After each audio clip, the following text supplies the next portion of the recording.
ఈరోజైతే మేము మా పాప కోసం మొక్కుకున్న మొక్కు తీర్చడానికి పల్లెపోచమ్మ అమ్మవారి దగ్గరికొచ్చాము. సో, మా ఊర్లో అయితే ఒక ఆచారం ఉంటుంది. ముందుగా కొద్దిగా నీళ్లు చల్లి, ఆ తర్వాత పిండి, పసుపు, కుంకుమతో ఒక ముగ్గయితే ఏస్తారు. దాని తర్వాత అయితే కొబ్బరికాయను కొట్టి, మేక లేదా కోడి ఏది మొక్కుకున్నామో దాన్ని సమర్పిస్తారు. మేకకి పసుపు, కుంకుమ పెట్టి, కల్లు అండ్ నీళ్లు గూడా పోస్తాము.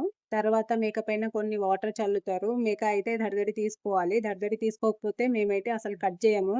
మా ఆచారంలో అయితే దడదడి తీసుకోకపోతే అమ్మవారికేదో కోపమొచ్చింది, మన పైన ఆగ్రహంతో ఉంది, అందుకే దడదడి తీసుకోలేదని జెప్పేసి మేమైతే భావిస్తాము. అందుకే దడదడి తీసుకునేంత వరకు దాన్ని కోయము. మా మేక అయితే ఇక్కడ మంచిగా దడదడి తీసుకుంది. మేమైతే ఇక్కడ అమ్మవారికి పసుపన్నము, ఇంకా మేము పసుపుతో కలిపిన బోటీకేస్తాము. అది ఇంకా అన్నం, కూర అంతా అయిపోయిన తర్వాతనే ఒక ప్లేట్‌లో తీసుకొచ్చి అమ్మవారికి ఇక్కడ పూజ జేసిన తర్వాత మేమైతే తింటాము. మా పూజ అయితే అయిపోయింది. మేమైతే ఇంకా తినేసి ఇంటికెళ్ళిపోతాము.